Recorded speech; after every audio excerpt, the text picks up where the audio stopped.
વાહ થયા નહીં.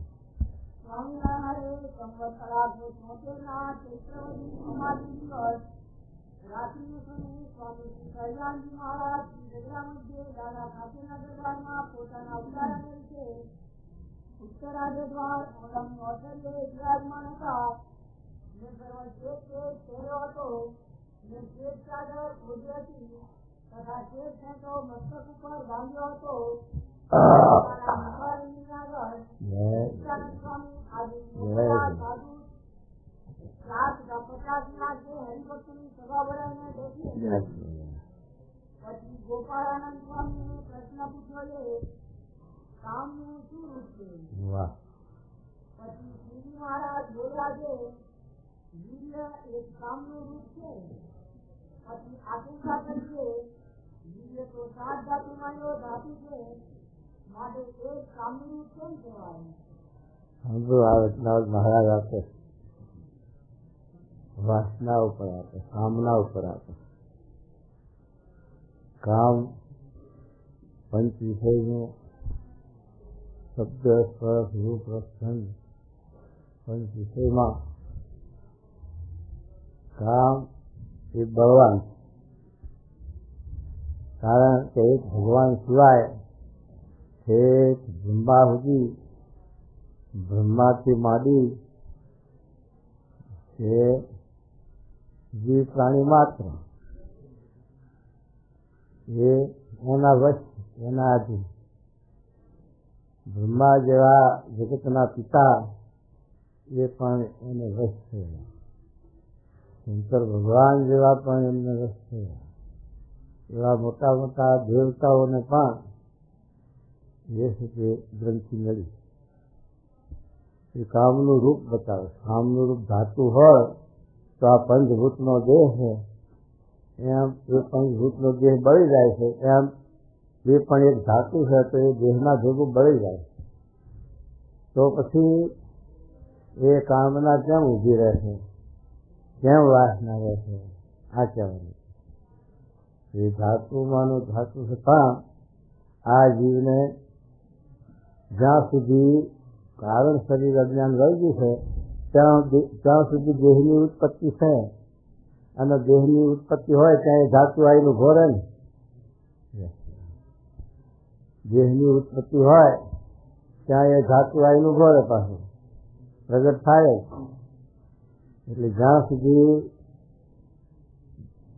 હૃદય ગ્રંથિ કારણ શરીર ન કર્યું હોય ત્યાં સુધી દેહની ઉત્પત્તિ છે. દેહની ઉત્પત્તિ હોય ત્યાં સુધી કે આ ધાતુ છે જ. એટલે મહારાજ કહે છે કે એવી રીતે મોટા સૌ ભરી 60,000 વર્ષ તો પણ એ ગ્રંથિ ગળી નહીં, તો બળી નહીં. તમે તપ કરો, ઉપવાસ કરો, અન્ન છોડી દો તો પણ એ ગ્રંથિ ગળવી બહુ કઠિન. હૃદય ગ્રંથિ ન જાય. કામ વાસના જેવી નથી જતી. 60,000 વર્ષ તપતી એવા ઋષિ મુનિઓના દાખલા છે. સૌ ભરી મોટા મોટા ઋષિ મુનિઓ તપ કર્યા બાકી નથી મળશે. અને હજારો વર્ષમાં એમ પાછું આપણા ગોળી નહીં કે એકાદશી કરીશ તો સામે પાણી પી લીધું, લાવો લીંબુનું, એવી એકાદશી એવો તપ નહીં. એવું વાયુ ભરખીને કર્યા છે, પાંદડા થઈને કર્યા. આપણે તો તપ તો ખુદાકું ખોસલાતી હોય એવું તપ આપણું. તો એને કરીને તો પછી આ ગ્રંથિ કેમ નહીં ગયો?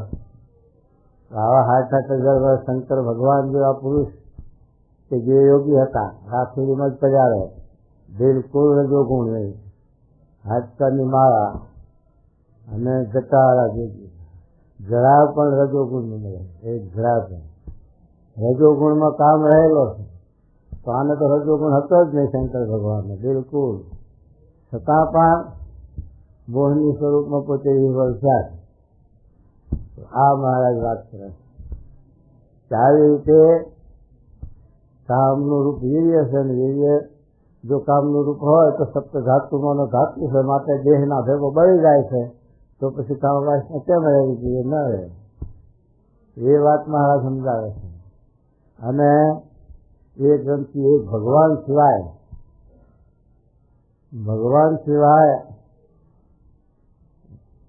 બીજા જીવ પ્રાણી માત્ર ને એ ગ્રંથિએ હેરાન કર્યા, દુઃખી કર્યા, જન્મ મરણ ભોગવાવે, બધી વાત છે. એક ભગવાન છે કે એથી ફરક કે જે એને એ ગ્રંથિ નથી ભગવાન. અને મહારાજને લખ્યું છે વચનામૃતમાં આગળ આવશે કે આપણે પણ એ નરનારાયણની ઉપાસના એ કરી, નરનારાયણ કૃપા કરીને એ માર્ગે ચાલ્યા છીએ તો એવા થવા છે, એવું આવે છે. એની કૃપા ના એ વાત બને એવી નથી. આગળ આપણે જોઈએ તો ભગવાનના ભક્ત નરસિંહ મહેતા, સિંધુરામ, કબીરના ઘણા ભક્તો આ તો આગળ સાથે આદર્શ પુરુષ હોય એના નામ આગળ આવી ગયા. બાકી ભક્તમાં જોઈએ તો ઢગલા છે એને ભક્તને કઈ. પણ એ ભક્તો ભગવાનની કૃપાથી અને ભગવાનની દયાથી, ભગવાનની દ્રષ્ટિથી એ પોતે નિર્વિકાર થયા છે. જે આપણે દાખલા જોઈએ જે સ્વતંત્ર તપ કર્યા છે, અને જેને યોગ સાધન તપ કર્યા, તીરથ કર્યા, વ્રત કર્યા, બધું સાધન કર્યું ભગવાનની આજ્ઞા સિવાય, ભગવાનના ઉપાસના સિવાય, ભગવાનના સંબંધ વિના, તો એને આ ગ્રંથિ નથી જોયું. એ દાખલા આપણે પુરાણોમાં અનુભવીએ છીએ, જોઈએ. અને જેને ભગવાનનો સંબંધ થયો છે જેવા તેવા જ સાધારણથી જેમાં તપ પણ ન કરેલા હોય છતાં પણ એ નિર્વિકાર થયા, એવા દાખલા પણ મહારાજ શાસ્ત્રમાં આપણે આપે. તો એ મહારાજ કહે છે કે આ જે છે તે કામ વાસના કરવી બહુ કઠણ છે, અને એ કોઈ સાધનથી કરતું નથી, કેવળ ભગવાનની કૃપાથી, ભગવાનની દયાથી છે તે. અને મહારાજે તો 2 વચના હતા કે 58 અને 24 કે આપણે ભગવાનને મોટા પુરુષને નિષ્કામી ગણી નિષ્કામી સરાય, નિર્લોભી ગણી નિર્લોભી સરાય, નિસ્વાર્થી ગણી નિસ્વાર્થી સરાય. અને મોટા પુરુષને વિશે ભાવ કરીએ તો આપણે છે કે નિષ્કામી હોય તો કૂતરા જેવા કામી થઈ ગયું, અને કૂતરા જેવા કામી હોય તો નિષ્કામી થઈ ગયું. આવી ભાવના મહારાજે વચનામૃતમાં આપી. ત્યાં કાંઈ સાધન જ ન બતાવ્યું, એક ભગવાનનો મહિમા જ બતાવ્યો. મહિમા એ કરી અને તે જેમ વાત કરી કે જેમ 2000 ઘોડોનો બાદ થતો હોય તો કોઈ હુંહરો પડી શકે નહીં, એમ મહિમા એ વસ્તુ એવી ભગવાનનો મહિમા છે. એ મહિમા એ કરીને બધી એ ગ્રંથિઓ જોઈ જાય ભગવાનની કૃપાએ કરીને. એ મહારાજ કહે છે કે હવે એ સમજાવે મહારાજ શું કહે છે તો હવે બોલો વાંચો છે એ કહો. મહારાજ બોલ્યા છે મનોવાહ નામની નાડી વિશે મન રહ્યું છે. એ મનને વિશે જયારે સ્ત્રી સંબંધી સંકલ્પ થાય છે ત્યારે જેમ દહીં હોય તે રવાયો કરીને મથાય, ત્યારે જીવ હોય તે સર્વ ઉપર તરી આવે છે. મહારાજ હવે આનું દ્રષ્ટાંત મન છે. મનોવાહ નામની નાડી એ આ મનનું કારણ આવે ને પછી જે આપણને સંકલ્પો ઉત્પન્ન થાય છે મને કરીને થાય છે. મનમાં એનું ચિંતન થાય, મનન થાય તો છે તે વિકાર ઉભો થાય. જો મનનું ચિંતન ન થાય તો ન એ વિકાર ઉભો થાય, અને થાય તો બંધન છે. કારણ કે મનનું બંધન ને મનનો મોક્ષ છે. મને મોક્ષ અને મનનું બંધન છે. જીવ તો નિર્વિષય નિર્વિકાર છે, પણ આ મન છે એ મન રાજ સંકલ્પો કર્યા કરે.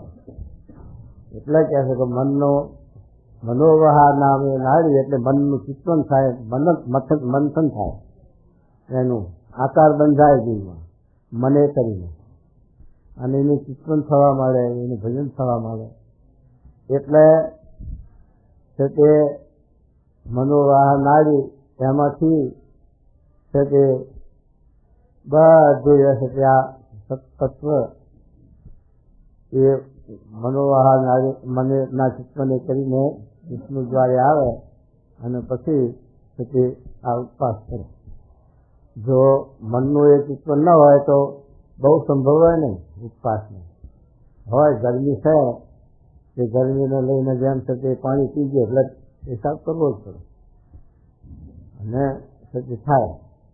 પણ એ ગરમીને લઈને વિકાર થાય પણ એને સંકલ્પ ન હોય, વાસના ન હોય, ચિત્તવન ના હોય ને ભજન ના હોય, સ્ત્રીનું કે બીજું ચિત્તવન કોઈ સાચું ના હોય. અને પેલું છે કે એનું મનન ચિત્તવન થાય એ છે તે વાસના, એ વિકાર છે. એ મહારાજ કહે છે કે આ મન છે એ મને કરીને એટલા સારું મન જીતવાની વાત કરી કે ભગવાનના વિરાચરિતમાં મનને ગૂંચવવું, એને છે તે નવદા ભક્તિમાં કરવું, એને વાંસળો આપવો. તો એ મન રાજ સંકલ્પ ન કરે તો મનોવાહ નાડી એનું મંથન થાય નહીં અને વિકાર ઊભો થાય નહીં. આ જીતવાનો ઉપાય મોટો બતાવ્યો મહારાજે. ભજના તેત્રીના મામાં બતાવ્યું છે 3 પ્રકાર. મહારાજ કે ઘણા સાધન તો છે, કામ જીતવાના સાધનો તો બહુ છે પણ એમાં 3 મુખ્ય છે. એમાં મનની વાત મૂકી દીધી, દેહની એ મૂકી. અને મહારાજ છે કે આ યુક્ત કરવો અને મનને નવધાભક્તિને જોડવું એવું બધું બતાવ્યું છે. એ તેત્રીના વચનાત્મા એ ઉપાય બતાવ્યો અને મહારાજે એ ઉપાય બતાવ્યો અને કૃપા સાધ્ય બતાવ્યો, ક્રિયા સાધ્ય બતાવ્યું. 2 ઉપાયો મહારાજે શાસ્ત્રોમાં મૂક્યા છે, ક્રિયા સાધ અને કૃપા સાધ. એ ક્રિયા સાધ કરતા કૃપા સાધ બહુ આગળ આવે. કારણ કે ક્રિયા સાધમાં તો ક્રિયા તરીકે મળી જાય તો તે આ નથી ગયું. મહારાજ કે 1 રૂપિયા ભરાના થાય તો વિકાર ઉભો રહેશે, કારણ કે મનનું કારણ. એ મહારાજ શું કહે છે? જુઓ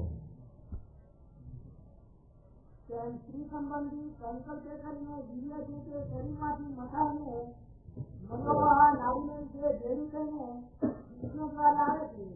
મહારાજે પહેલો પ્રશ્ન કર્યો કે કયા છે કે જો કામ એક કામનું રૂપ હોય તો એક સપ્ત ધાતુમાં એનો ધાતુ છે એટલે દેહના ભેગો એનો નાશ થઈ જાય છે. પણ આ જીવની અંદર જે અંકુર, જેમ બીજમાં અંકુર હોય ને પછી પુત્રીઓ વાવીએ ત્યારે બીજ ઉગે છે, એમ આ જીવની અંદર અંકુર રહેલો છે કારણ શરીર. આ સ્થૂળ દેહ, આપણો આ પંચભૂતનો સ્થૂળ દેહ, એની સાથે બીજો સૂક્ષ્મ દેહ એટલે મન, અંતઃકરણ ને એ 2 દેહ છે. એની સાથે આ ત્રીજો દેહ કારણ શરીર એટલે અંકુર અજ્ઞાન.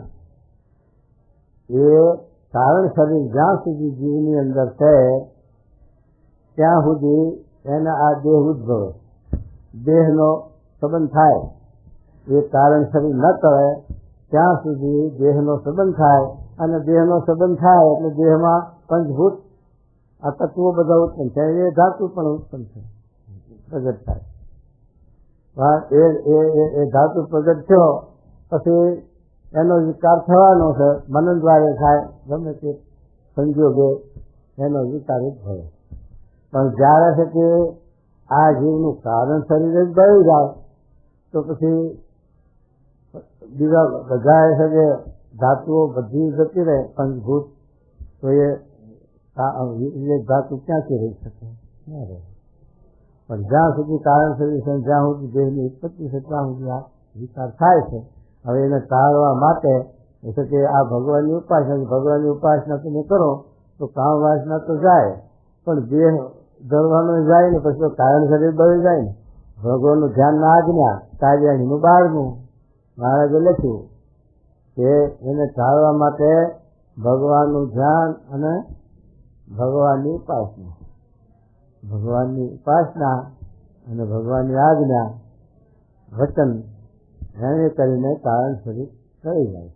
આંબલીના કચુકાનું દ્રષ્ટાંત આપ્યું છે કે જેમ આંબલીનો કચુકો છે એને વાવો છો એટલે ઉગે છે.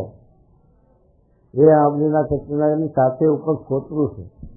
એ ફોતરાને અને અંદર જે નીચ છે એના સંબંધમાં વચમાં અંકુર રહે. એ ફોતરું જાય તો એના ભેગો અંકુર ટળી જાય. તો એ પછી એ બીજને આપણે ફોતરાથી જુદું કરવું હોય તો જરા એને અગ્નિનો સંબંધ જાય. અગ્નિનો સંબંધ આપવો પડે. એને જરા તપાવો ને આંબલીના કચુકાને શેકો એટલે ફોતરું છે કે જુદું પડી જાય એના હાથી. અને પછી એ બીજને તમે વાવો તો ઉગશે નહીં, કારણ કે અંકુર ગયો નથી. અને બીજી વાતમાં કે આ બધા અનાજ છે, આ ઘઉં, બાજરી, દાળ, જુવાર જે તે છે એને તમે ખેતીને વાવવા જાઓ તો કારણ કે બળી જાય. એનું જે કારણ છે તે બળી જાય. એટલા સારું એકાદશીના વચના આપણે નહીં સમજાવીને આવે કે બ્રહ્મઅગ્નિમાં જેને હોના બીજ એને ઉગવાની આશા કરી. તો એ બ્રહ્મઅગ્નિ શું બતાવ્યું? ભગવાન સત્પુરુષ, આવા ગુણાતીત પુરુષ એ બ્રહ્મઅગ્નિ છે. એની અંદર છતાં આપણે ઇન્દ્રિયો અંતઃકરણને જોડી એટલે પછી એ ઇન્દ્રિયો અંતઃકરણ છતાં ઉગે નહીં, વાસના રહેવા નથી અને કારણ શરીર બળી જાય. અને એ ભાગવતની અંદર પણ આ વસ્તુ હતી કે ભગવાનના ચિંતનથી, ભગવાનમાં જોડાવાથી, ભગવાનના મનનથી આ જીવનો મોક્ષ થઈ જાય એટલે મોહ ટળી જાય. અને જગતના વિષયનું ચિંતન કરવાથી, તેનું ચિંતન કરવાથી એના અંકુરો ફૂટે છે, વધે છે ને એ જન્મ મરણ ગર્ભવાસમાં 84 દિવસ ધરવા પડે. આ બે વ્યક્તિ મહારાજ સમજાય, ભાગવતમાં સમજાયું અને શાસ્ત્રોમાં સમજાયું. તો હવે મહારાજ શું કહે છે? મહાભારત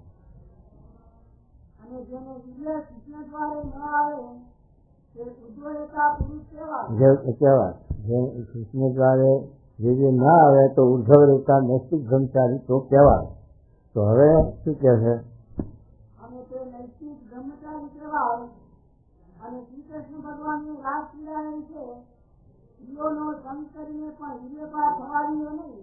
એ ભગવાનનું કાર્ય છે, ભગવાન છે એટલે તો ન થવાય. એ માટે ઉદ્ધરેખા બ્રહ્મચારી કહેવાય. હા, કામને જીત્યો માટે વીર્ય છે કામનું રૂપ છે. જેને વીર્યને જીતીને વશ રાખ્યું તેને કામને જીત્યો. પછી વળી ગોપાળાનંદ સ્વામીએ પૂછ્યું છે, જયારે એ દેહને બાળી લે છે ત્યારે સપ્તધાતુ દેહ ભેગા બળી જાય છે. માટે જો વીર્ય કામનું રૂપ હોય તો દેહ વીર્યને બળે કરીને કામ પણ બળી જવો જોઈએ, પણ એ તો થતું નથી. ત્યારે એ જીવ બીજા દેહમાં જાય છે ત્યારે કામના કેમ ઉદય થાય છે. પછી શ્રીજી મહારાજ બોલ્યા છે, સૂક્ષ્મ દેહ જેનું વીર્ય રહે છે એ સૂક્ષ્મ દેહને યોગ્ય કરીને સ્થૂળ દેહ ઉદય થઈ આવે છે. જેમ ભૂત હોય તે સૂક્ષ્મ દેહ પ્રધાન હોય, પછી સૂક્ષ્મ દેહમાંથી સ્થૂળ દેહને કરીને સ્ત્રીનો સંગ કરે છે અને તે સ્ત્રીને ભૂત થકી બાળક ઉત્પન્ન થાય છે. એનો દાખલો યાદ ભૂતા છે, ભૂતા વાણી. તો આ બરવાળાની અંદર એની વસ્તી ઘણી, અને આપણે મુંબઈમાં પણ ભૂતા છે થતા, અને આપણે એ રાજુલાના હતા ભૂતા છે, અને ભમરાળામાં પણ ભૂત છે થતા. એ ભૂત ના થકી પ્રજા ઉત્પન્ન થયેલી છે એટલે એ રીતે કહેવાય. કારણ કે જીવ વાસનિક જીવ અને ભૂત યોનિને પામેલા, અને એ પછી સ્થૂળ દેહ ધરી શકે અને સ્થૂળ દેહ કરીને કામ કરી શકે ભૂત. તો આવી રીતે એનો દેહ પડી ગયો છે, પણ એને કારણ શરીર અને સૂક્ષ્મ દેહ ઊભું, સૂક્ષ્મ દેહ એને ઊભું રહેલું છે. એ સૂક્ષ્મ દેહ એ કારણ શરીર એમાંથી એ પાછો આવી પ્રગટ થઈ જાય, દેહ ધરી શકે અને એવી રીતે છે કે પછી આ કાર્ય કરી શકે. એ રીતે ભૂતની થકી પણ આ પ્રજા ઉત્પન્ન થઈ એવો દાખલો આ બેઠો. તો એ છે કે એને આ કારણ શરીર ન બળ્યું, દેહ બળ્યું વિના ભેગું. કારણ કે સૂક્ષ્મ દેહમાં કારણ દેહમાં એ રહેલી છે હૃદય ગ્રંથિ. એટલે મહારાજ એમ કહે છે કે આવી રીતે એ સૂક્ષ્મ દેહમાંથી કારણ દેહમાંથી આ સ્થૂળ દેહ ધરી શકે અને દેહ ધરાય છે. એટલા માટે જ્યાં સુધી કારણ શરીર ઊભું છે ત્યાં સુધી દેહ ધરવાના છે. અને દેહ ધરવાના હોય એટલે એ ધાતુ હોય જ, પણ એને મારવાનો સતીદેહે ઉર્ધ્વ રેખા થવાનો ઉપાય મારે છે. હા, માટે સૂક્ષ્મદેહ જેવું દિવ્ય રહે છે. હા, પછી વળી ગોપાળાનંદ સ્વામીએ પૂછ્યું કે હા, શિવજી ઉજ્જવળતા હતા, હા, પણ મોહિની રૂપના દેહને વીર્યપાત થયો. તેમ જેના દેહમાં વીર્ય હોય અને તેને જાગ્રતમાં અથવા સ્વપ્નમાં શ્રીમયોગ થાય ત્યારે વીર્યપાત થયા વિના રહે નહીં. માટે જ્યાં સુધી દેહમાં વીર્ય હોય ત્યાં સુધી નિષ્કામી કેમ કહેવાય? હા. પછી શ્રીજી મહારાજ બોલ્યા કે શ્રીજીને પણ એટલી યોગ કળામાં ખોટ કહેવાય છે. જો શ્રીજી શંકર ભગવાનને પણ યોગ કળામાં એટલી ખામી નથી લે. અને ભગવાન ઉર્ધ્વ બ્રહ્મચારી રહ્યા ગોકુળ મથુરા, ત્યારે છે કે રાસ ક્રિયા એવું કર્યું તો છે અને પુરાવો પાછો છે કે જમનાજીને ઉતરીને જવું હતું ગોપીઓને, ત્યારે છે તે કૃષ્ણ ભગવાનને વાત કરી ગોપીઓએ કે દુર્વાસા આમાં કાંઠે એમનો આશ્રમ છે, એ હવે તમે શિષ્યા કાઢીને નજીક પાછું ઘૂસપૂછ કરે. સાંભળવું નહીં, ના સાંભળવું બહાર જવું. શું કહે છે સાંભળો? અને જેને જાગ્રત અથવા સ્વપ્નને યોગે કરીને શ્રીના શંકર ભગતની વીર્યપાત થાય હા, તો તેને પાકો બ્રહ્મચારી કહેવાય નહીં. કહેવાય નહીં. તો કૃષ્ણ ભગવાનનો દાખલો કે ભગવાન છે એ તો સમર્થ છે, એમને તો એ ગ્રંથિ છે જ નહીં. તો ભગવાને રાસ કર્યા, બીજું કરી, ત્રીજું કર્યું, કે જેને શંકા હોય એને તો શંકા થાય ને. હા, અને પરિસ્થિત રાજાને શંકા થઈ ને ભાગવતમાં કે કેમ આ પ્રકારનું શંકરીને એવું બધું બોલ્યા. અને એ વખતે ગોપીઓને પણ શંકા થઈ. ગોપીઓને કૃષ્ણ ભગવાને પૂછ્યું કે અમારા જમનાજી ઉતરીને થાળ જમાડવા ગયો છે દુર્વાસન, કેમ જઈ શકીએ? નદી આ જાય છે જમનાજી જાય પાસે. તો કે જાઓ જમનાજીને કહેજો કે જો કૃષ્ણ ભગવાન નૈષ્ઠિક બ્રહ્મચારી હોય તો માર્ગ દો જમનાજી. તો કહે છે કે માર્ગ દીધો અને ગોપીઓ ગઈ. પછી દુર્વાસા થઈ ગયા. દુર્વાસાને બધા થાળ જમાડ્યા કે જે ગોપીઓના થાળ હતા એ બધા દુર્વાસા જમી ગયા. ભગવાનને સંભાળીને કૃષ્ણને સંભાળીને જમ્યા. પછી પાછા ગોપીએ પૂછ્યું કે અમારા પાછા જમનાજી આડા છે અને અમારે જવું છે તો સી રીતે જઈ શકું? તો તમે આવ્યા સી રીતે? તો કે ભગવાને આમ અમને કહ્યું હતું કે જો કૃષ્ણ ભગવાન ઉદ્ધવ નૈષ્ઠિક બ્રહ્મચારી હોય તો જમનાજી માર્ગ દો. તો માર્ગ દીધો છે. ત્યારે દુર્વાસા કહે તમે જમનાજીને એમ કહેજો કે જો દુર્વાસા ઉપવાસી હોય તો માર્ગ દો. તો ગોપીઓ હસવા માંડી, આ બધા અમારા ખાવા કટકાવી જાય. તો પછી કેમનું સમજવું? પછી મહારાજ છે કે આ રીતે ગોપીઓએ જમનાજીને કહ્યું તો માર્ગ પણ દીધો. પછી ગોપીઓને હાસ્ય વિશે એટલે ભગવાનને પૂછ્યું કે આ શું? તો કૃષ્ણ ભગવાન તો ઉદ્ધવ બ્રહ્મચારી હતા જ, એ તો તે યોગ માર્ગને અનુસર્યા હતા જ, પણ આ તો સાંજની યોગ બેયનું બીજ લાવ્યા. કારણ કે થાળ જમવા છતાં ઉપવાસી કહેવાયા. કૃષ્ણ ભગવાન તો બ્રહ્મચારી હતા જ એ વખત. અને આ તો થાળ જમી ગયા, પણ એમણે ભગવાનને જેમ આપણે છે તે ગોરધનભાઈ હતા ને, એ ગોરધનભાઈને છે તે જમાડ્યા હતા. તો મહારાજને સંભાળીને જમી ગયા તે કેટલું જમી ગયા. અને પછી જ્યારે છે તે દેહમાં આવ્યા અને પછી કે મારે હજુ નાવું છે, પૂજા કરવી છે, પછી મારે ખાવાનું. પછી ખાધું જ નથી એમને. એ ગોરધનજીની એવી સ્થિતિ બતાવી હતી. અને પેલા સચ્ચિદાનંદ સ્વામીનું બતાવ્યું હતું ને, પેલા જીવબા લાડુબાને કહે મહારાજ અસજે દુર્વાસા આ થાળ કેવી રીતે આ બધા જમી જાય છે, એવા એ દુર્વાસા અત્યારે હોય કે ના હોય? મહારાજ કે હારું તો બતાવીશું. પછી જીવબાએ એમને રસોઈ કરેલી, 5-25 માણસની રસોઈ ઘરમાં કરી છે. અને પછી મહારાજ કે આ દુર્વાસાને જરા નાસ્તો કરાવો અને પછી કામ છે સારું. બેઠા નાસ્તો કરાવવાનો, બધાનું ખાઈ ગયા. ત્યારે યુવાને કહેતા આ તો ભારે કરી કે મારે કીધું અત્યારે શહેર ખરા જ રહ્યા છે, નથી એમ નહીં. ખાલી તો એ ભગવાનની ઈચ્છા છે, ભગવાનના પ્રતાપથી, ભગવાનની એ લીલા. બાકી તો જીવની એ ગુંજાશ નથી, જીવની એ શક્તિ નથી. એ તો એ ભગવાનની શક્તિ છે, ભગવાનની લીલા. એ ભગવાન 400 કરીને એ ભગવાને રાસ કરીને આ ભાગવતમાં કાલે જ પ્રશ્ન આવ્યો હતો ને 12મા કે અધ્યાયમાં, કે આવી રીતે આ બાળપણામાં યુવાનની આ કરી લીલા એ ભગવાનની અક્કલ કળા છે. ભગવાન બાળક હોય તો 100 વર્ષનું સ્વરૂપ દેખાડવું તો દેખાડે, 50 વર્ષનું દેખાડવું હોય તો દેખાડે, જુવાન દેખાડવું હોય તો દેખાડે, અને બાળપણ દેખાડવું હોય તો દેખાડે. એ ભગવાન હોય છે ને, એટલે અનસૂયામાં એટલી શક્તિ હતી. પેલા બ્રહ્મા વિષ્ણુ શિવનું કહીને આપણે બાળકો બનાવીને હોવા જ દીધા ઘોડિયા લે. તો ભગવાનમાં એ શક્તિ ના હોય, ભગવાનમાં એ પાવર ના હોય. હા, તો ભગવાનનું કર્તવ્ય છે, એમાં કોઈ જાતની આપણી ત્યાં છૂટે નહીં, એમાં આપણે શંકા કરી શકીએ નહીં. એ શંકા થાય ભગવાન 400 કરે એ સજે.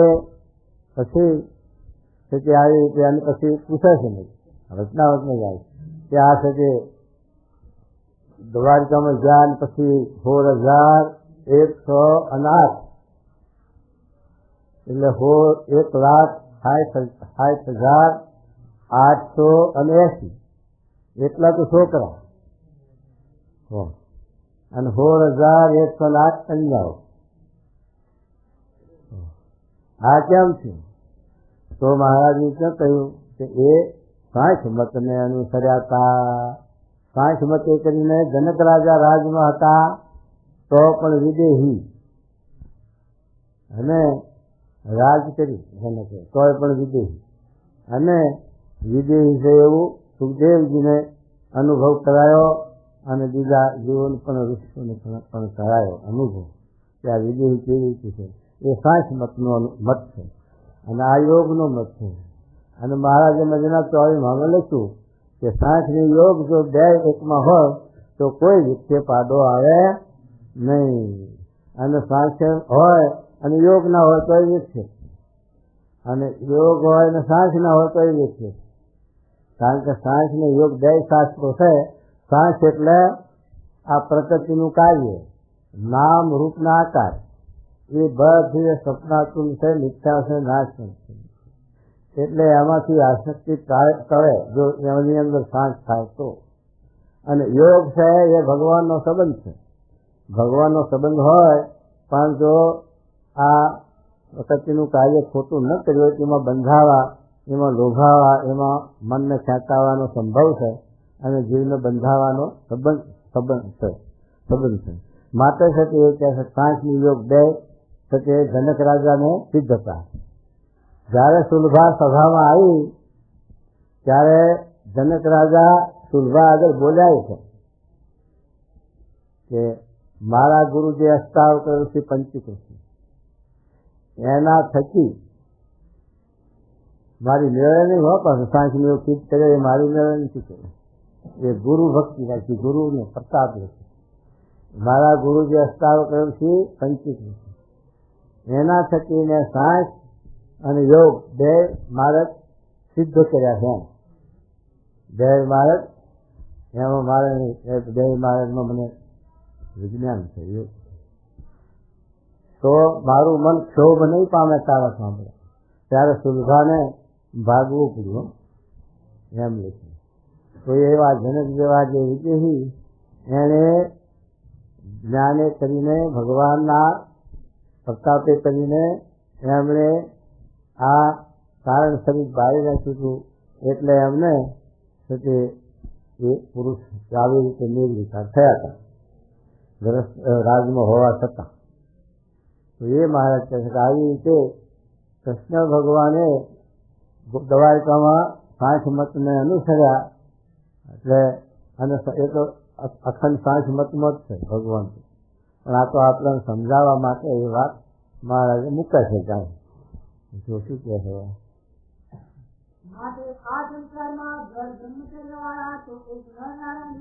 જોયું, એક નરનારાયણ છે એટલે ભગવાન. ભગવાન બદ્રિકાશ્રમમાં જે નરનારાયણ ઋષિ રહે છે એમની વાત કરી. એ તો ભગવાન છે અને એક કૃષ્ણ ભગવાન છે. નરનારાયણ છે એક કૃષ્ણ ભગવાન પાછો અહીંયા પ્રગટ થયા છે. નરનારાયણ નો અવતાર પહેલો છે. ધર્મની મૂર્તિ થકી નરનારાયણની મૂર્તિઓ પ્રગટ થઈ શકે. અને આ કન્યા પછી આ યુગમાં કૃષ્ણ અને અર્જુન 2 પ્રગટ થયા. નર અને નારાયણ. નર છે એ અર્જુન છે અને નારાયણ છે એ કૃષ્ણ. એ નર નારાયણ બદ્રિકાશ્રમમાં તત્પર. એ ભાગવતની અંદર 4થા સ્કંદમાં વાત લખી છે. એટલે આપણે જાણીએ કે નર ને નારાયણ એક કૃષ્ણ નરજી એમ ભાગવતની અંદર આપણે સમજાયું છે વ્યાસજી ભગવાન. તો આવી રીતે ભગવાન છે એ તો નિર્વિકાર છે. ભગવાન માયા પર છે. ભગવાન નિર્ગુણ છે, દિવ્ય છે. ભગવાન માયા જે એકાદશીના વચનામાં કીધું કે ભગવાન છે એ નિર્ગુણ છે, બીજું વસ્તુ નિર્ગુણ નથી કોઈ. અને એ ભગવાનના સંબંધને પામે તો નિર્ગુણ ભાવને પામે. જડ વસ્તુ હોય કે ચૈતન્ય હોય. આપણે અત્યારે આ તીર્થમાં જઈ શું કરવા જઈએ? એ ભગવાનના સંબંધવાળી વસ્તુઓ છે. એટલે અહીંયા આપણે જઈએ, અહીં ભગવાને રાસ કર્યો તો અહીં લીલા કરી, ત્યાં એ મંદિરોને એ તીર્થ છે. ત્યાં અત્યારે ભગવાનને કંઈ પ્રગટ બિરાજતા નથી, પણ એની જે છે તે ચરણરજ, એના જે પદાર્થો, એની જે મૂર્તિ એ પણ નિર્ગુણ છે. એને લઈ અને આપણે છે તે ત્યાં દર્શને જઈએ છીએ. ને કે શું કરવા જઈએ તો નિર્ગુણ ભાવ ન હોય છે. માટે છે તે ભગવાન નિર્ગુણ છે અને ભગવાનના સંબંધવાળી વસ્તુ નિર્ગુણ છે. જડ હોય તો એ નિર્ગુણ. આવું ગુરુ ભગવાનના પ્રસાદીનું હોય તો એ નિર્ગુણ. કારણ કે એને આપણે એનો મહિમા સમજીએ છીએ, 5 અડાડીએ અને પછી લાગીએ પૂજીએ છીએ અને પૂજા કરીએ છીએ. માટે ભગવાન નિર્ગુણ વસ્તુ. એ મહારાજ કહે છે શું કહેવું સાંભળો. નરનારાયણનો આપણે આશરો છે, ભગવાનનો આશરો છે આપણે. તો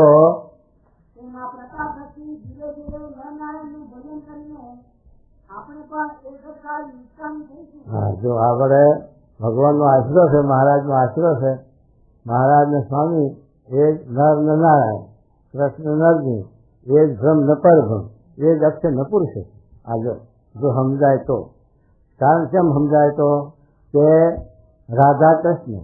હવે રાધાનો આપણે દેહ સામું જોઈએ તો ભરવાડના ઘેર જન્મ લીધો અને ભરવા આહિરની દીકરી હતા અને કૃષ્ણ ભગવાન નગર હતા. હવે જો દેહ સામું જોઈએ તો આહિર છે, પણ એનો આત્મા સામું જોઈએ તો આત્મા તો ચૈતન્ય છે. આત્મા છેદ અભેદ અજર અમર, કપાય નહીં, હળે નહીં, બળે નહીં, એને બાળપણ નહીં, ઘરપણ નહીં, જુવાની નહીં. પણ એનો આત્મા છે એ અક્ષર છે. નક્ષરે એ અક્ષર જેનો નાશ નથી થતો એ અક્ષર. તો એના આત્માનો નાશ નથી થતો. તો પછી તમે રાજકાને આત્મદ્રષ્ટિએ જુઓ તો એ અક્ષર છે અને કૃષ્ણ ભગવાનને આત્મદ્રષ્ટિએ જુઓ તો નારાયણ છે. એ અક્ષર ન પુરુષ. એમ નર અને નારાયણ. નર એટલે નરવાચક શબ્દ પુરુષવાચક શબ્દ છે, પણ એ દેહને પુરુષવાચક છે. આત્મા નરે નથી અને સ્ત્રીએ નથી. સાથે આત્મા છે, જીવ છે, એ સ્ત્રીએ નથી, પુરુષે નથી. એમ નથી ગીતામાં. તો એ સ્ત્રીએ નથી, પુરુષ નથી. તો નરવાચક શબ્દ પુરુષ થયો તો એ દેહને લઈને છે નરવાચક શબ્દ. તો એ દેહના દ્રષ્ટિએ જોઈએ તો નર અને આત્મદ્રષ્ટિએ જોઈએ તો અક્ષર. અને કૃષ્ણ ભગવાન એ પુરુષોત્તમ. ગીતામાં લખી શકાય બધા પુરુષોમાં હું ઉત્તમ છું એટલે મને હવે પુરુષોત્તમ કહે. એમ ગીતાનો 15મો અધ્યાય બોલે એ પુરુષોત્તમ. અને આ છે એમ અક્ષરનો પુરુષોત્તમ. કૃષ્ણ પુરુષોત્તમ, રાજકા અક્ષર. રામ પુરુષોત્તમ, સીતાજી અક્ષર. તમે અક્ષર છો અને તમારા ઈષ્ટદેવ, તમારા ભગવાન, તમારા ગુરુ પુરુષોત્તમ. તો તમે પણ અક્ષર પુરુષોત્તમની વસ્તુ સમજી શકો, કારણ કે તમારો આત્મા અક્ષર છે. તમે જ નથી જાણતા કે હું અક્ષર છું એમ સમજતા નથી, એટલું જ અજ્ઞાન. કીડીનો જીવ પણ અક્ષર, કારણ કે કીડીનો જીવ પણ તપાતો નથી, હરતો નથી, મરતો નથી. મહારાજે પચાનું વચનાવટ લખ્યું કે આ જીવને જયારે અજ્ઞાન હતું ત્યારે ભગવાનની શક્તિ જે કાળ તે આ જીવનો નાશ કરી શક્યો નથી. કર્મ પણ બંધન કરી શક્યા નથી અને કાળ પણ એનો નાશ કરી શક્યો નથી. તો સાબુત થયું કે નહીં કે જીવ, આત્મા, ચૈતન દરેકનો, કીડીનો, મકોડીનો, ઝાડનો, પાનનો, પશુનો, 84 લાખ યોનિમાં જે ચૈતન શક્તિ છે એનો ક્ષય નથી. આ જળ પ્રકૃતિનો ક્ષય છે, પણ ચૈતન પ્રકૃતિનો ક્ષય નથી. તો પછી એ અક્ષર છે, પણ એને ખબર નથી કે હું અક્ષર છે. એને એના સ્વરૂપનું ભાન કરાવવું એ જ સમાગમ, એ જ સત્સંગ. આપણને આપણા આત્માનું ભાન નથી. હું દેહ છું, મારું નામ ફલાણું, મારું ગામ ફલાણું, મારી નાત ફલાણી, હું મરી જઉં છું, મારું બાળ પણ છે, ઘર પણ છે. આ બધી જાતનું જે જીવમાં દેહાધ્યાસને લઈને દેહાભિમાન ગઈ ગયું છે એ કાઢવા માટે આ સત્પુરુષનો સમાગમ. કારણ કે સત્પુરુષને એ દેહાભિમાન રૂપી ગ્રંથિ કરી ગઈ છે. ભગવાન એવા જે સત્પુરુષ એ ગુણાતી સ્થિતિમાં વર્તે છે, એટલે એનો સમાગમ કરવાથી આપણો દેહ અધ્યાસ કરે અને આપણને મનાય કે હું અક્ષર છું, ગ્રંથ છું. એટલા માટે આ સત્સંગને સમાગમ કરવાની અપેક્ષા છે, બીજું કાંઈ છે નહીં. આ શકે તો એ મહારાજ આપણને સમજાવે છે કે આવી રીતે છે તે જીવ અક્ષર છે અને ભગવાન પુરુષોત્તમ છે. માટે જો એ સમજાય તો આ જીવને એક તો અજ્ઞાન કરે, કારણ શરીર કરે, મોક્ષ થાય.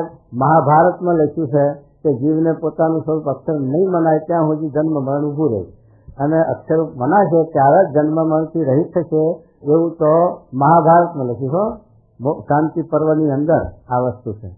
જો વાંચી હોય તો એને ખબર હોય, પણ વાંચ્યું હોય તો પાનો થઈ ગયા હોય, એટલે એમાં શબ્દ ધાર્યામાં ના આવે. એ તો જયારે કોઈક ધરાવે ચાલે કે આપણને શબ્દ હાથ આવે ને હાથ આવે નહીં, આખો ફેર પાઠ કરી દઈ તો સુખ સ્વામી બોલ્યા છે કે આ વચનાવટ શોધ્યા ને લખ્યા છે ને બધું કર્યું, પણ આ વચનાવટ 9મું મજનું અને લોયાનું 12 એ તો જયારે ગુણાતી સ્વામીએ કીધું ત્યારે વર્તી ખેંચાઈ, ત્યારે વર્તી દોરાણી ને કે ત્યાં સુધી. અરે આ આપણી જ વાત કહીએ, ભક્ત ચિંતામણી અમે 25 પાઠ કર્યા છે પહેલા. એ 25 પાઠ કર્યા છે તો પણ પેલા પ્રથમના 13ના પ્રકરણમાં ખર લખ્યા છે એનું ધ્યાન નથી. એ પછી સાથે કોઈ સંતે બતાવ્યું કે ખર લખ્યા છે, એમને આપણે વાંચે જઈએ, પણ એના ઉપર સુરત વર્તી ન જાય. એ તો એને કોઈ આપણને એને જાગૃતિ આપનાર હોય, ટકોર કરનાર હોય તો એ શબ્દ આપણા ધારામાં આવે ને કે ના આવે, એમને હાલ્યા જાય શબ્દો વાંચી તો. એટલા માટે કહે તો એ મહારાજ કહે છે, શું કહેશો જુઓ. હા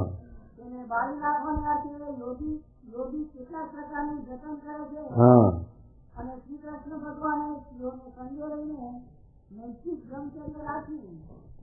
એવું સામર્થ્ય તો ભગવાનમાં જ હોય. એવું તો સામર્થ્ય ભગવાનમાં હોય. એમને છે તે આ છે તે કુંજર ક્રિયા ને એવું કંઈક સાધન કરવું પડ્યું નથી કૃષ્ણ ભગવાનને, કારણ કે તો ભગવાનની એવી શક્તિ જ છે.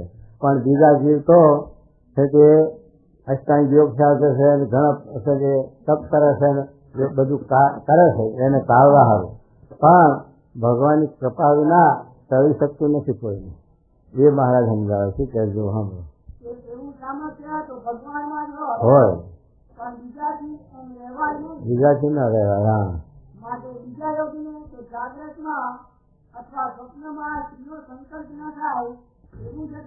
આશીષ જતન કરવાનું કીધું.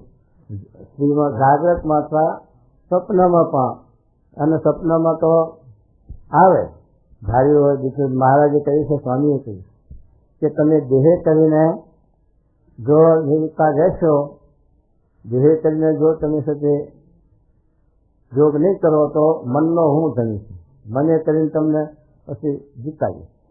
પણ દેહ કરીને જો રાખશો તો તમે બંધનમાં પડશો વધારે. એ મનના ગુણી ભગવાન છે, માટે મન ભગવાનના હું છું. અને દેહ કરીને આપણે અષ્ટ પ્રકારે એનો જોગ ન કરવો, એનું ચિંતન ન કરવું, એના હમ જોવું નહીં, એના લુગડાનો સ્પર્શ ન કરવો, એનું ભજન ન કરવું, એની કથા વાર્તા ન સાંભળવી, કથા વાર્તા એને કરવી નહીં.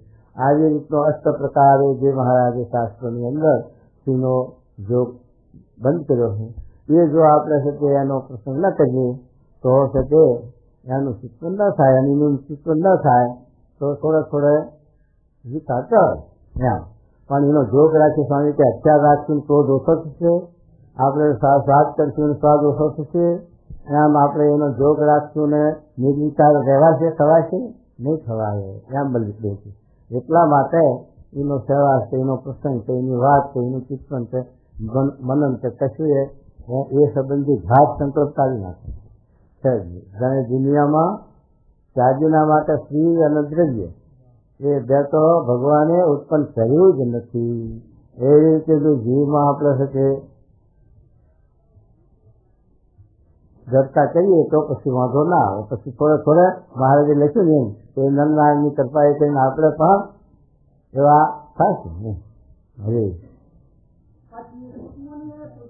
હા દ્વારિકામાં 16,108 જે ભગવાનની સ્ત્રીઓ હતી, હા તેમાં એક સ્ત્રીને વિશે 10 પુત્ર જો અને એક પુત્રી થઈ. 11 શબ્દ થયા 100 વર્ષની અંદર. હો આ 100 વર્ષની વાત.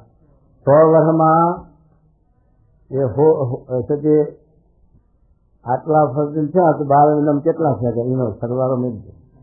પણ એ ભગવાનનું કાર્ય છે. ભગવાન અનંત રૂપે ભાગવતમાં હમણાં કાલે જ આવી વાંચવામાં કે કૃષ્ણ ભગવાન તે ગોપીઓના 16,000 મકાન હતા. જે ભૂમા પુરુષને મારીને 16,000 એક તો લાવેલા, એના 8 એ 16,000 મકાન ન થયા. જે મકાનોમાં બધી છે બીજી. પણ એથી સાથે દરેક ગોપીના ભુવને કૃષ્ણ ભગવાનને નારદજીએ જોયા, અને નારદજી આશ્ચર્યમાં પામ્યા છે. એવું ભાગવતમાં અધ્યાય આખો આવે. એ નારદજી એના ભુવની થયા તો એ છે કે એ 69માં અધ્યાય 69ના અધ્યાયમાં આ વાત છે કે કૃષ્ણ ભગવાન દરેક ગોપીના નિવાસમાં અને અનંત રૂપે થઈને રહેલા. કે કોઈ ઠેકાણે નારદજી જાય તો નાતા હોય, કોઈ ઠેકાણે પૂજા કરતા હોય, કોઈ ઠેકાણે કાંઈ એમ નોખી પ્રવૃત્તિ કરતા નારદજીને દેખાણા છે. અને નારદજીને એવી રીતે દેખાણા, નારદજી આશ્ચર્યને પણ પામ્યા કે આ શું ભગવાનની લીલા આવી એમ. એટલે ભગવાનને કે આ સગન હાથા ધજા છોકરા કરીએ એ મનુષ્યને કેવી રીતે થાય? તો પછી ભગવાનની વાત કરીએ તો સંકલ્પની વાત છે. ભગવાન સંકલ્પથી કાય શું કરી શકે? તો શું કહેવું? હા દ્વારિકામાં 16,108 જે ભગવાનની સ્ત્રીઓ હતી, હા તેમાં એક સ્ત્રીને વિશે 10 પુત્ર અને એક પુત્રી થઈ એમ પણ કહ્યું છે. એનું કેમ સમજવું થશે? હા પછી બીજી મહારાજ બોલ્યા છે, દ્વારિકાની વાત બીજી છે અને વ્રજની બીજી છે. વ્રજની બીજી અને આ બીજી બે બીજી નોખી. હા દ્વારિકામાં તો ભગવાન કાંચનમઠની આજ્ઞા હતા. હા એ કાંચનમઠ વાળો હોય એ દેહ ઇન્દ્રિયો મન એ સર્વગતિ પોતાનું સ્વરૂપ ભિન્ન સમજે, હા અને સર્વક્રિયાને કરતો થકો પોતાને અકર્તા સમજે ને તે ક્રિયા કરીને હર્ષ શોકને પામે નહીં. એ મતને ભગવાન આશ્રય હતા. માટે ભગવાનને નિર્લેપ થયા. અને ભગવાન દ્વારિકામાં જે કાંચનમઠને આશ્રય હતા તે મત તો જનક જેવા રાજાઓનો છે. વાહ. જે રાજા ગૃહસ્થાશ્રમ માણીને પ્રભુને ભજે એ કાંચનમઠને અનુસરે. એમ ભગવાન પણ ગૃહસ્થાશ્રમમાં હતા અને દ્વારિકાના રાજા સેવકા હતા. માટે કાંચનમઠને અનુસર્યા એ કરવા મહારાજે આપણે 14ના વચના વાત આપી છે. એ છે કે આવી રીતે જે કરતા માનતો નથી એટલે એને કર્મનું બંધન થતું નથી અને અયોગ્ય કર્મ કરતો નથી. એ છે કે વચનામૃતમાં મહારાજ સમજાયું. અને પ્રારબ્ધ અનુસાર જે કર્મ કરવું પડે એ કર્મ કરવા છતાં પણ અકર્તા માને છે અને કરતા ભગવાનને માને છે અને અયોગ્ય કર્મ કરતો નથી. તો એને એ કર્મ બંધન છે ને એમ જનક રાજાને રાજમાં રહેવા છતાં અમરીશ રાજા અને એવા મોટા મોટા ભક્તો થઈ ગયા નથી. નતા ગ્રસ્તાશ્રમમાં જ હતા તો પણ એવા ભક્તો ગ્રસ્તાશ્રમમાં હતા છતાં પણ ભગવાનના સંબંધે કરી અને આવી સમજણે કરીને એ સાથે નિર્લેપ રહ્યા અને નિર્વિકાર થયા. એ મહારાજ કહે છે ગ્રસ્ત થયાની હજી જુદી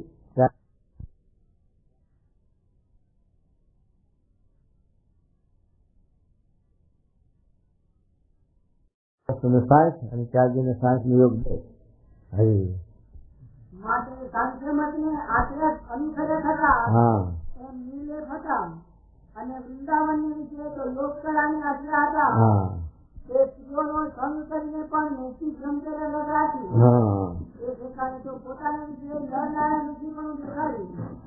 તે શ્રીમદ ભાગવતમાં કપિલદેવે દેવહૂતિ પ્રત્યે કહ્યું છે કે સ્ત્રીરૂપ જે મારી માયા તેને જીતવાના છે નરનારાયણ ઋષિ વિના બીજો કોઈ સમર્થ નથી. ભગવાનની માયા જીતવા નરનારાયણ ઋષિના એટલે ભગવાન વિના બીજો કોઈ સમર્થ નથી. એટલે ભગવાન મહારાજે 18ના વચનામૃતમાં વાત કરી પ્રથમનાથ કે અમારી જે ક્રિયા એ પ્રમાણે તમારે વર્તવું નહીં પણ અમારી આજ્ઞા એ પ્રમાણે વર્તવું અને કૃષ્ણ ભગવાનની પણ એ વાત કરી.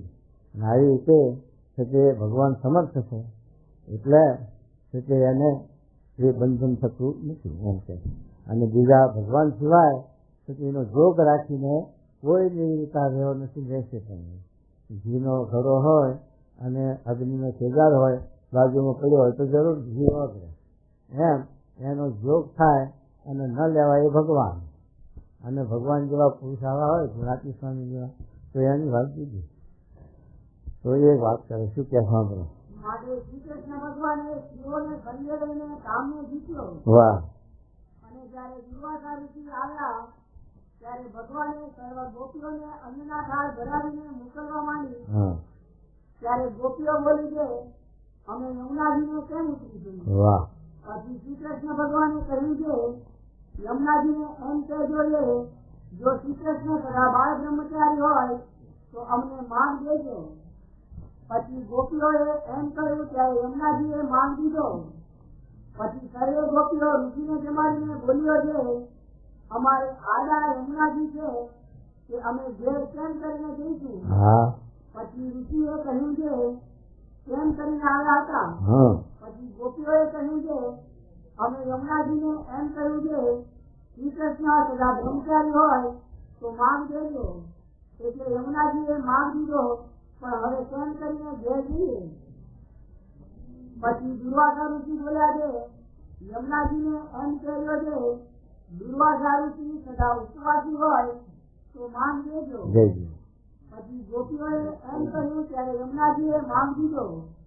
ત્યારે ગોપીઓના મનને વિશે અતિ આશ્ચર્ય થયું પણ ભગવાનનો તથા તે ઋષિનો જે મહિમા તેને ન જાણી શક્યો. ગોપીઓને ખબર શી પડે ને કે એને હરખું આવી એમ કે આટલું બધું થઈ ગયા ને બધી ઉપાધિ કેમ ના કરાવે. અને કૃષ્ણ ભગવાને આપણા સાથે આવા રાસ ને લીલાઓ કરી કેમ ના થશે બ્રહ્મચારી કહેવાય. અને ભગવાન તો નૈતિક વ્રત રાખીને ગોપીઓને સંગે રમ્યા હતા માટે બ્રહ્મચારી હતા. અને દુર્વાસા ઋષિની તો વિશ્વાસમાં જે શ્રી કૃષ્ણ ભગવાન તેને વિશે પોતાના આત્માને એક કરીને સર્વે ગોપીઓના થાળ જમી ગયા માટે ઋષિ પણ ઉપવાસી હતા. અને અન્ન તો સર્વે ભગવાનને જમાડ્યું હતું માટે એવા અતિ મોટા હોય તેની ક્રિયા કર્યામાં આવે નહીં. અને સાંખ્યવાળાને ખોરીએ તો હજારો જડે પણ યોગ કળાએ કરીને ઉજ્જવળતા હોય એવા તો એક નરનારાયણ ઋષિ છે. અથવા જે નરનારાયણના અનન્ય ભક્ત હોય તે પણ તેના ભજનને પ્રતાપે કરીને દ્રઢ બ્રહ્મચર્ય વાળા થાય છે પણ બીજાથી થવાતું નથી. અને જેને ઇન્દ્રિય દ્વારા કરીને જાગ્રત અથવા સ્વપ્નમાં દિવ્યનો પાઠ થતો થાય છે તે બ્રહ્મચારી કહેવાય નહીં. અને જે સ્ત્રીનો અષ્ટ પ્રકારે ત્યાગ રાખે છે એ તો બ્રહ્મચર્યને માર્ગે ચાલે છે કે હવે નરનારાયણના પ્રતાપે કરીને ધીરે ધીરે જળ બ્રહ્મચારી થશે. અને જયારે અમે નાના હતા ત્યારે એમ સાંભળ્યું હતું કે ધીરે તો પરસેવા દ્વારા કરીને પણ નીકળી જાય છે. પછી તે ધીરેને ઉજ્જવળ રાખવાને સારું અમે 2 પ્રકારની જળ વસ્તુ શીખ્યા હતા. અને પુંજર ક્રિયા શીખ્યા હતા અને કામને શીખ્યા સારું કેટલાક આસન શીખ્યા હતા. અને રાત્રે સૂતા ત્યારે ગોરખ આસન કરીને સૂતા, જેને કરીને સ્વપ્નમાં પણ વીર્યનો પાઠ થવા પામે નહીં. પછી એ કામ શીખ્યાનું એવું સાધન કરી દે શરીરમાંથી પરસેવો નીકળે નહીં. જયારે સુધી મારા રોજમાં રામાનંદ મળ્યા ત્યારે આવડના પાટા બાંધાતા ને આવડના પાટા બાંધાતા ને મહારાજ રામાનંદ સ્વામીએ પરસેવો વારવા સારું શ્રીજી મહારાજને આવા બધું ભેગી કરીને આવડને બાંધી પણ સજે હતો તે પરસેવો જરાય ન મળે મહારાજને. ત્યારે પેલા છે રઘુનાથા બોલ્યો હતો ને સતી ત્યાં વરણી રામાનંદ સ્વામી પેલો વરણી આવ્યો છે તો છોકરો તે એને વશ થઈ ગયા છે. એના સારું કેટલું પાપ કરે આવડ ભાજી તોડી. પછી રામાનંદ સ્વામી સાંભળ્યું ત્યારે રામાનંદ સ્વામી બોલ્યા કે આ વર્ણીના સારું તો આખા બ્રહ્માંડના જીવને મારી નોકરી કરીએ તો પાપ ન લાગે એવા પુરુષ છે. એવો મહિમા મહારાજનો કયો રામાનંદ સ્વામીએ એમ કીધું. મને કહું છું આવી રીતે મહારાજને પરસેવો વારવા આવ્યો આવડના પાટા બાંધ્યા તો પરસેવો નતો અરે હા શરીરમાંથી પરસેવો નીકળે નહીં અને કાર કરતો પણ લાગે નહીં. પછી અમે રામાનંદ સ્વામી પાસે આવ્યા હા ત્યારે સ્વામીએ પરસેવો વળ્યા સારું બધે શરીરે આવડના પાટા બંધાવ્યા બંધાવ્યો તો પણ શરીરમાં પરસેવો આવ્યો નહીં. વાહ માટે કામ જીતાનું સાધન તો સૌથી ઘણું કઠણ છે. એ તો જેને ભગવાનના સ્વરૂપની ઉપાસનાનું જળ ફળ હોય અને અતિશય પંચ વિષયમાંથી નિર્વાસિત થયો હોય અને તે નિર્વાસિતપણાની અતિશય ગાંઠ બંધાણી હોય તો તે પુરુષ ભગવાનને પ્રદાન કરીને નિષ્કામી થાય છે. પછી નિત્યાનંદ સ્વામીએ પૂછ્યું કે નિર્વાસિત થયાનું કારણ કે એવી વાત સાંભળી છે નિર્વાસિત થયાનું કારણ કે એવી વાત સાંભળવી કે છે નિર્વાસિત થયાનું કારણ કે એવી વાત સાંભળવી કે છે કે વૈરાગ્ય છે. પછી શ્રીજી મહારાજ બોલ્યા છે વૈરાગ્ય તો એટલો ટકી શકે નહીં, અંતે જતો નાશ થઈ જાય છે. અને જયારે આત્મનિષ્ઠા હોય અને ભગવાનની મૂર્તિનું યથાર્થ જ્ઞાન હોય પછી એમ વિચારે છે હું તો આત્મા છું, સચ્ચિદાનંદ રૂપ છું અને પિંડ બ્રહ્માંડ તો માહિત છે અને નાશવંત છે. માટે હું ક્યાં ને એ પિંડ બ્રહ્માંડ ક્યાં અને મારા ઈષ્ટદેવ જે પુરુષોત્તમ ભગવાન છે તો અનંત કોટી બ્રહ્માંડના આધાર જે અક્ષર તે થકી પણ પર છે. તે ભગવાનનો મારે દ્રઢ આશરો થયો છે. એવા વિચારમાંથી જે વૈરાગ્ય ઉદય થાય તે વૈરાગ્ય જ્ઞાનયુક્ત કહેવાય. તે વૈરાગ્યનો કોઈ કાળે નાશ થાય નહીં. જેમ અગ્નિ બળતો હોય તેની માટે જળ પડે તો ઓલાઈ જાય અને વડવાના અગ્નિ સમુદ્રને વિશે છે તે જળનો ઓલિયો ઓલાતો નથી. તેમ જે જ્ઞાનયુક્ત વૈરાગ છે તે તો વડવાના અગ્નિ તથા વીજળીનો અગ્નિ તેવો છે કોઈ કાળે ઓલાય નહીં. બાળકને જ્ઞાન નથી તો અગ્નિ ઝાલવા જાય. અગ્નિ ઝાલવાથી ભળી જાય અને દુઃખ થાય એને ખબર નહીં. એ અગ્નિ ઝાલવા જાય છે બાળકને ખબર નથી કે આ અગ્નિથી બળી જવાય. એમ એ છે કે આપણને એવી રીતે જ્ઞાનાંશનો વૈરાગ કહેતા કે સમજી વિચારીને પ્રકૃતિનું કાર્ય સપનાતું છે નાશવંત છે દુઃખરૂપ છે એ આપણા જીવનમાં યથાર્થ ઉતરે જેમ છે તે અને દેખાય છે અનુભવાય પણ એનું જાણપણું નથી રહેતું જીવન જગતમાં. શમશાનમાં જાય બધા પછી છે તે બારી ના આવે ત્યારે સુધી ઝાડા ખરો પણ પછી બારી આ પાછા આવે ત્યારે ઝાડા કૂદી જાય થઈ એમ છે ત્યારે જાણે ખરું બધું કે આ બધું ખોટું છે. સંબંધીઓ આપણા ચાલ્યા ગયા કેટલાય અને કેટલી આ દુનિયામાં આ સગી ફૂલ છે પ્રકૃતિનું કાર્ય એ નાશવંત થાય છે પાછું નવું સર્જાય છે અવલ દુમ થયા જ કરે, સર ત્યાં સર ને સર ત્યાં સર થયા જ કરે, છતાં પણ એની અંદર આપણને એ ભક્તિ નથી, એટલે મોહ નથી થતો અને વિચાર નથી આવતો. એટલે મારે કહે છે કે આવી રીતે જો જ્ઞાનાંશનો વેરાગ જ્ઞાને કરીને એને જે જીવમાંથી ખોટું કર્યું એ છે કે પાછું જીવમાં ઘરે નહીં. અને બીજો જે વેરાગ છે વપત વેરાગ, એટલે કાંઈ વ્યવહારમાં દુઃખ પડે અને કંઈ કંકાસ થાય, શોધે કરીને કર્જે કરીને એવી રીતે જે છે કે વેરાગ થાય છે અને ત્યાગ કરે છે, એનો ત્યાગ સાર પડતો નથી. અને જ્ઞાને કરીને જે વેરાગ નિષ્કુળાનંદ સ્વામી એવાનો જ્ઞાનાંશનો વેરાગ કહેવાય, કે છે કે જેને ત્યાગ કર્યો.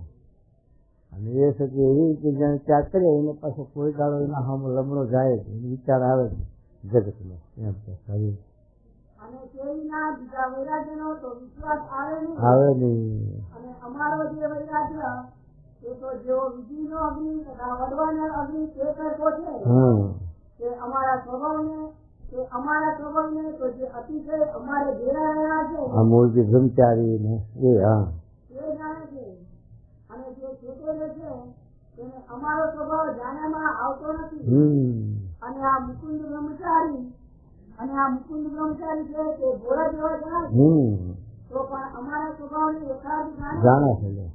જે મહારાજ તો આકાશ જેવા નિર્લેપ છે અને એમને કોઈ પોતાનું પણ નથી અને પારખું પણ નથી. અને એવી રીતે જો અમારા સ્વભાવને જાણે છે તો જેવા ઈશ્વરના ગુણ હોય એવા ગુણ બ્રહ્મચારીમાં વર્તે છે. અને અંતર્યામી સૌમાં રહ્યા છે કે ભાઈ મનમાં એમ સમજાવે છે કે બ્રહ્મચારીમાં કોઈ વાતની ખોટ નથી. એવા વીરા ગુણ આવ્યાનું કારણ એ છે કે મોટા પુરુષને વિશે જે નિર્દોષ બુદ્ધિ રાખે છે તે પોતે સર્વદોષ થકી રહિત થાય છે. અને જે મોટા પુરુષને વિશે દોષ પર છે તે દોષના પરખનારાની બુદ્ધિ ભ્રષ્ટ થઈ જાય છે. અને સામાજિક જે શત્રુ તે સર્વે તેના હૈયામાં આવીને નિરાશ કરે છે. પછી તે સત્પુરુષને વિશે દોષ બુદ્ધિનો પરખનારો જે પુરુષ તેના હૈયામાં ભૂંડા ઘાસ પણ પીડા કરે છે. અને એ સત્સંગ કરે છે તો પણ દુઃખીઓ મળે નહીં. ભગવાન વિશે મોટા પુરુષ વિશે એવા મારી ભાવ જે થાય પડશે એટલે શીખ્યો દીક્ષો મટે અને એના વિકાસ કરે અને એનો ઉત્પન્ન થયા કરે, ભજન થયા કરે એમ કે. અને જે બુદ્ધિમાન છે તે તો અમારે સમીપે રહીને અમારી સવે અને જે બુદ્ધિમાન છે તે તો અમારે સમીપે રહીને અમારી સર્વે પ્રકૃતિને જાણે છે. જે જેટલા સંસારમાં મોહ ઉપજવાના પદાર્થ ધન, સ્ત્રી, અલંકારાદિ તથા ખાનપાનાદિ છે તે કોઈમાં મહારાજને હેત નથી અને મહારાજનો સર્વ થકી ઉદાસી છે. અને કોઈને દયાએ કરીને પાસે બેસાડે છે કે જ્ઞાન વાર્તા કરે છે તે તો કેવળ જીવના કલ્યાણ છે દયાએ કરીને કરે છે. અને જે મૂર્ખ હોય તે તો પાસે રહે કોઈ પણ અમારા સ્વભાવને એમ ન જાણે અને ચેતે રહે તે પણ એમ ન જાણે. અને આ વાત સમજાય પણ જેને આત્મનિષ્ઠા હોય અને તે આત્માને વિશે પરમેશ્વરની મૂર્તિને ધારીને તેની ભક્તિ કરતો હોય અને તે પોતે બ્રહ્મરૂપ થઈ ગયો હોય તો પણ ભગવાનની ઉપાસનાનો ત્યાગ કરે નહીં. માટે આત્મનિષ્ઠા અને ભગવાનની મૂર્તિનો મહિમા સમજ્યા થકી કોઈ પદાર્થ વિશે વાસના રહેતી નથી. અને વાસના થયા પછી જેવું પોતાનું દેહનું પ્રારબ્ધ હોય તેવા સુખ દુઃખને ભોગવે ખરો. ઇન્દ્રિયોની તીક્ષ્ણતા મટી જાય છે. અને મનોમય ચક્રની જે ધારા તે તો ઇન્દ્રિયો છે તે જયારે બ્રહ્મ અને તેથી સ્વર્ગીય પરબ્રહ્મ તેનું સાક્ષાત દર્શન થાય છે ત્યારે બુદ્ધિઓ થઈ જાય છે. પછી જેમ કોઈ પુરુષે લીંબુ ચૂસ્યા હોય ને દાંત અતિશય અંબાઈ ગયા હોય ને પછી તેને ચણા ચાવવા પડે ત્યારે તેથી કોઈ રીતે ચવાય નહીં અને અતિશય ભૂખ્યો થયો હોય તો તે ચણાને ગળી જાય પણ ચવાય નહીં. તેમ જેને આત્માનો અને ભગવાનનો યથાર્થ મહિમા જાણ્યો છે તેને કોઈ લોકના વિષય વિશે આનંદ થાય નહીં અને દેહનું પ્રારબ્ધ હોય ત્યાં સુધી ખાનપાનાની સર્વે ભોગે થયું, પણ જેમ દાંત અંબાઈ ગયા હોય ને ત્યાં આખા ગઈ જાય એમ ભોગે. અને વાસના કરવી એ પણ કામ અતિશય ભારે છે. વાસના તો સમાધિ નિષ્ઠ થાય તો પણ રહી જાય છે, અને સમાધિ થયા રહે તો બ્રહ્મના સ્વરૂપમાંથી દેહમાં કોઈ રીતે અવાતું નથી. અને જો અવાય છે તો તેના 3 હેતુ છે. તેમાં એક તો જો કઈ સંસારના સુખની વાસના હોય તો સમાધિમાંથી પાછો દેહમાં આવે, અને કાં તો અતિ સમર્થ હોય તે સમાધિમાં જાય અને પોતાની ઈચ્છાએ પાછો દેહમાં આવે, અને કાં તો કોઈ પોતા થકી અતિ સમર્થ હોય તે પાછો સમાધિમાંથી દેહમાં લાવે. એ 3 પ્રકારે સમાધિમાંથી પાછો દેહમાં આવે છે.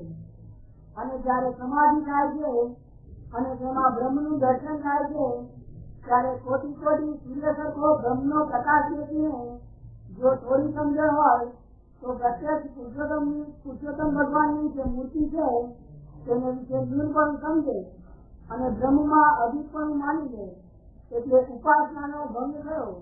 માટે પ્રત્યક્ષ મૂર્તિને વિશે અતિ દ્રઢ નિશ્ચય થયો જોઈએ તો સર્વે કામ કરે. અને અમે પણ એમ દ્રઢ નિશ્ચય કર્યો છે કે કોઈ અમને સાચો થઈને મન અર્પે અને લેશ માત્ર અંતરાય રાખે નહીં તો તેમાં અમે કોઈ વાતની કસર લેવા દઈએ નહીં.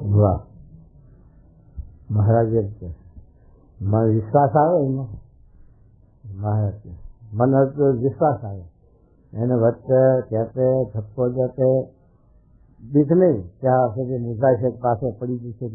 જેમ ભગતજી દાદા સ્વામી હતા અને ગુણાતી સ્વામી કહ્યું ને વીડીને જશો, અરે સ્વામી તમે જશો કેમ કીધું, મારો વિશ્વાસ નહીં ને. એટલું મારા વિશ્વાસ આવ્યો કે જશે કે નહીં કહીએ માટે જા એમ ફરજ કેમ નહીં, ફરજ કેમ ન પાડી તો એમ દાદા સ્વામી બોલે. એટલે સ્વામીના વિશે એવી દાદા સ્વામીને ભગતજી મહારાજને એવો મહિમા એવી નિષ્ઠા એવું છે. એટલે સ્વામીને એમને આજ્ઞા કરતા કોઈ જાતનો સડકારો નહીં, કોઈ જાતની શંકા નહીં ત્યાં મનાશે નહીં.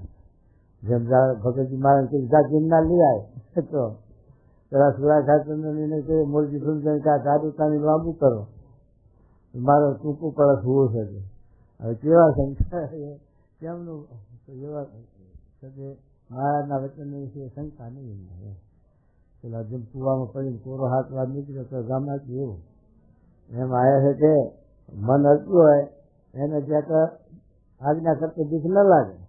ગમે તે વાત કરવી હોય છે તો એને કહી શકે ના કહેવાય. એ વાત મહારાજ કરી શું કહે છે જુઓ. પછી મુક્તાનંદ સ્વામીએ પૂછ્યું છે જે મન દીધું હોય તેના કેવા લક્ષણ હોય? મન મૂક્યું હોય, મન અડક્યું હોય એના કેવા લક્ષણ હોય તો શું કહે છે? અને મન ન દીધું હોય તેના કેવા લક્ષણ હોય? એના કેવા લક્ષણ છે. હા પછી શ્રીજી મહારાજ બોલ્યા છે જેને મન અર્પણ કર્યું હોય તેને જો પરમેશ્વરની વાત થતી હોય તથા પરમેશ્વરના દર્શન થતા હોય અને તે સમયે જો પોતે ન હોય તો તેની અતિશય પોતાના હૈયામાં દાસ થાય. અને જયારે ભગવાનની વાત સાંભળે તથા ભગવાનના દર્શન કરે તેને વિશે અધિક પ્રીતિ થતી જાય, પણ તેમાંથી મન પાછું હટે નહીં. અને પરમેશ્વર જયારે કોઈને પરદેશ મૂકવાની આજ્ઞા કરતા હોય ત્યારે જેને મન અડતું હોય તેના મનમાં એમ થાય છે જો મને આજ્ઞા કરે તો બિરામપુર તથા કાશી જ્યાં મૂકે ત્યાં રાજી શકો જાઉં. વાત કરી હતી સ્વામી મને તેની વાત કરી હતી. એવી રીતે પરમેશ્વરના ગમતામાં રહીને જે રાજી રહેતો હોય તે તો હજાર ગાંવ ગયો હોય તો અમારે પાસે છે. શું કીધું તો આવી રીતે જે મન અડતું છે અને અનુવર્તી પાડે છે એ 1000 ગૌ ખેતર હોય તો અમારી પાસે છે. ઘનશ્યામ સ્વામીમાં કાગળ આવતું તો અમે કલકત્તા આવ્યા છે સ્વામીની આજ્ઞાથી છે. બહુ આનંદ આવે છે, બહુ મજા પડે કથા વાંચવાની. આખું મહાભારત ત્યાં વાંચી નથી બધું ક્યાં. અને આખે જે સ્વામીને ફરી આવ્યા ને અમેરિકા ને જાપાન ને જર્મન ને બધા દેશોમાં સ્વામીની આજ્ઞા ગયા તો કોઈ જાતનું આવે કેવું મજા શીખાય. અને બધા ફર્યા. જો મન ધારે જાઓ તો રખડીને પાછા આવવાનું ટોળલા થઈને એટલા જ આવી રીતે કાર્યની નોંધ્યા નોંધતા હોય એવું આવ્યું કે આજ્ઞા કરીને જ્યાં જાય છે ત્યાં ભગવાન ભેગા જાય છે અને મન ધારે જાય છે તો ભગવાન એને હો ગમે ખેતી રહે. આ વાત કરે શીખ્યા છે જુઓ. હા ભેગો રહેતો હોય તો શું મન જુદું હોય તો ભેગો રહેતો તો પણ થઈ લાખો ગૌ છે.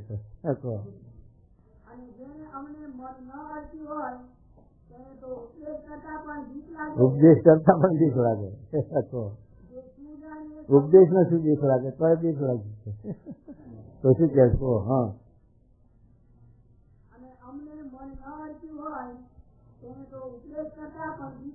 હા એમ